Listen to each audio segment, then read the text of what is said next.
मित्रांनो, आपण अनेक वेळा ही बाब पाहत असतो की एखादी व्यक्ती कोर्टामध्ये दावा दाखल करते आणि मग तारीख पे तारीख, वकिलांची फी, कोर्टाचा स्टॅम्प म्हणजेच खर्चच खर्च आणि निकाल तर वर्षानुवर्षे लागत नाही. परंतु वर्षानुवर्षे मानसिक ताणतणाव आणि वेळ तर वायाच जात असतो. त्यामुळे कोर्टात जाण्याऐवजी कोर्ट केसेसला पर्याय असलेले काही मार्ग आपण अवलंबले की आपणास हा वर्षानुवर्षेचा पश्चाताप आणि मानसिक त्रास सहन करावा लागत नाही. आजच्या व्हिडिओमध्ये आपण आपली केस कोर्टात दाखल करण्या अगोदर तसेच आपली केस कोर्टात दाखल केल्यानंतर असे कोणते पर्याय असतात की जे ही केस वर्षानुवर्षे न लांबवता लगेच संपवण्याचे पर्याय आपणास देते, या बाबतीमध्ये आपण माहिती घेणार आहोत. तेव्हा व्हिडिओ संपूर्ण पहा. त्याचबरोबर तुम्हाला आमच्यातर्फे कायदेविषयक सल्ला घ्यायचा असेल तर स्क्रीनवर दिसत असलेल्या मोबाईल नंबरवर व्हॉट्सॲप मेसेज करून तुम्ही कॉल बुक करू शकता. त्यासाठी नाममात्र सल्ला फी आकारली जाईल. मित्रांनो, आज असा व्हिडिओ करण्याचे कारण म्हणजे आज मी आमच्या खूप जुन्या अशा पक्षकाराला भेटलो. त्यांनी त्यांच्या भावाच्या विरुद्ध वाटपासाठी एक दावा दाखल केला होता. आमच्या पक्षकारांना आपण रमेश असे म्हणू, त्यांच्या भावाला सुरेश असे म्हणू. पुढील बाबी सांगण्या अगोदर मी हे देखील सांगेन की व्हिडिओमधील आमचे पक्षकार यांच्याबद्दलचा मुद्दा आम्ही त्यांच्या पूर्वसंमतीने सांगत आहोत. आम्ही आमच्या कोणत्याही पक्षकाराच्या बाबी कोठेही उघड करत नाही.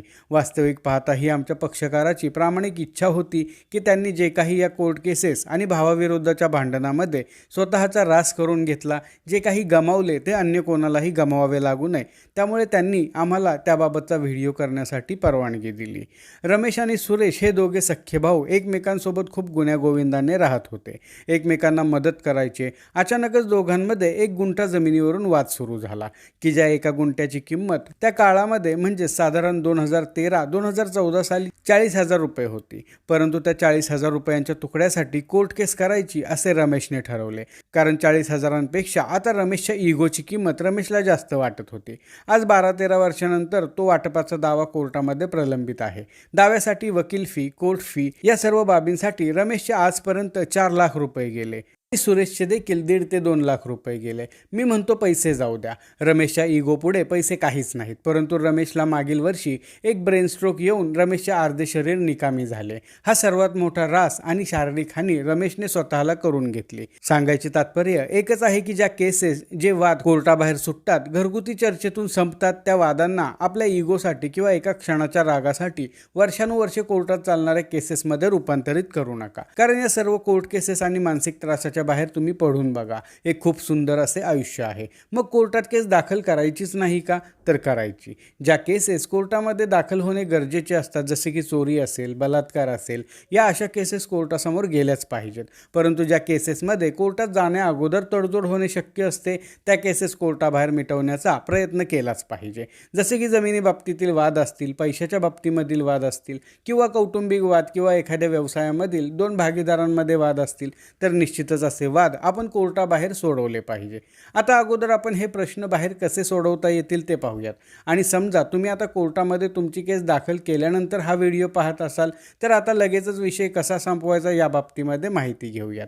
सर्वात महत्त्वाची बाब असते ती म्हणजे तडजोड. होय, दावा दाखल करण्यापूर्वी, दावा दाखल केल्यानंतर कोणकोणत्या प्रकारे त्रास होईल हे ओळखून वादी आणि प्रतिवादी यांनी वेळीच 2 पावले मागे सरकून तडजोडीची बोलणी केली पाहिजे. मग ही तडजोड दोघांनी बसून केली पाहिजे, पै पाहुण्यांमार्फत केली पाहिजे, किंवा मग गावातील प्रतिष्ठित माणसांच्या मध्यस्थीने केली पाहिजे. तडजोड झाल्याने दोन्ही पक्षकारांना फायदाच होऊन जातो. आणखीन एक पर्याय म्हणजे लोक न्यायालयामधील दाखलपूर्व प्रकरण. दाखलपूर्व प्रकरण म्हणजे कोर्टामध्ये एखादे प्रकरण दाखल करण्यापूर्वीचा दावा किंवा केस. दाखलपूर्व प्रकरणे शक्यतो पैशांच्या वसुलीसाठीची असतात, की ज्यामध्ये व्याजामध्ये काही सूट वगैरे देऊन एकाच वेळी प्रकरण बंद करण्याचे पाहिले जात असते. जसे की आपणापैकी अनेकांना घरपट्टी किंवा पाणीपट्टी भरली नाही म्हणून लोक न्यायालयाची नोटीस येते. त्याचप्रमाणे एखाद्या व्यक्तीने बँकेतून कर्ज वगैरे घेतलेले आहे आणि ते थकीत झालेले असेल, तर त्याला देखील एकमुठी पैसे भरून घेऊन तसेच व्याजाची रक्कम कमी करून प्रकरण संपवले जाते. आता यामध्ये फायदा दोघांचाही होतो. बँकेला त्या प्रकरणात स्वतःच्या पैशाने कोर्ट फी स्टॅम्प भरावा लागत नाही. तसेच ते प्रकरण कोर्टात दाखल केल्यानंतर 5-6 वर्षे कोर्ट केसेससाठी थांबावे लागणार नाही. जे 5-6 वर्षानंतर व्याजासहित मिळणार आहे ते आता लगेच परंतु कमी व्याजाची आकारणी करून मिळून जाते. त्याचप्रमाणे जी व्यक्ती असे प्रकरण संपवते तिला तर खूप जास्त फायदा होतो, कारण ती कोर्ट केस चालली तर त्या व्यक्तीस मुद्दल त्यावर दावा 5-6 वर्षे प्रलंबित राहिल्याने तेवढ्या वर्षांचे व्याज आणि त्याचप्रमाणे दाव्याचा स्टॅम्प आणि दाव्यास लागणारा संपूर्ण खर्च, दरखास्तीस लागणारा खर्च देखील त्याच व्यक्तीकडून वसूल केले जातात. त्यानंतर या केसमध्ये वकिलांची फी आली, 5-6 वर्षांचा मानसिक आणि आर्थिक त्रास तर वेगळीच बाब राहते.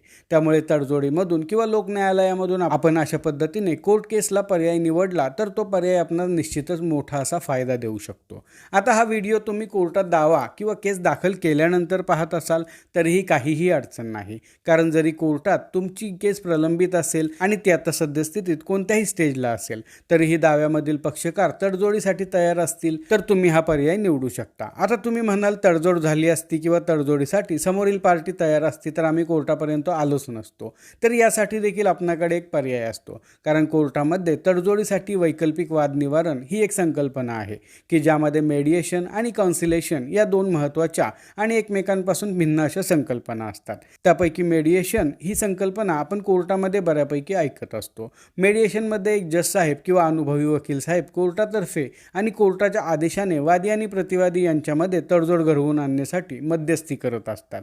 आता मध्यस्थ व्यक्ती दोघांमधील वाद व्यवस्थितरित्या आणि कायदेशीररित्या संपावा तसेच त्यातून काहीतरी मध्यमार्ग निघावा यासाठी प्रयत्न करत असते. ही संकल्पना समजून घेण्यासाठी आपण एक छोटेसे उदाहरण घेऊयात. समजून चालूयात की रमेश आणि सुरेशमध्ये 2 गुंठे जमिनीवरून वाद आहे आणि दोघेही सख्खे भाऊ असल्याने कोर्टासही असे वाटते की कुटुंबातील वाद संपून जावा आणि दोघांमध्ये तडजोड व्हावी.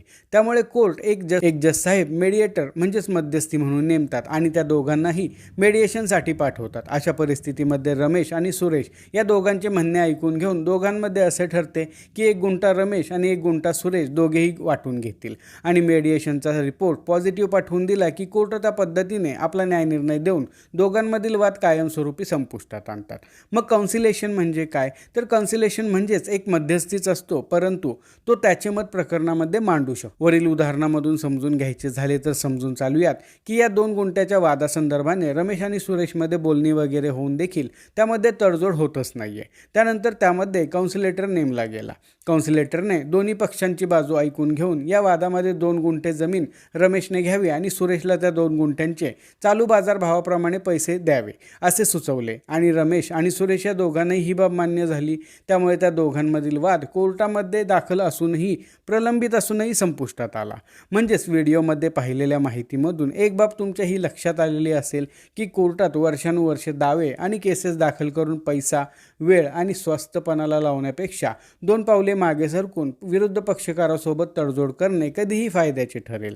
तर मित्रांनो, अशा प्रकारे आजच्या व्हिडिओमध्ये आपण येथेच थांबणार आहोत. पुन्हा भेटू अशाच एका माहितीपर व्हिडिओमध्ये. तोपर्यंत नमस्कार.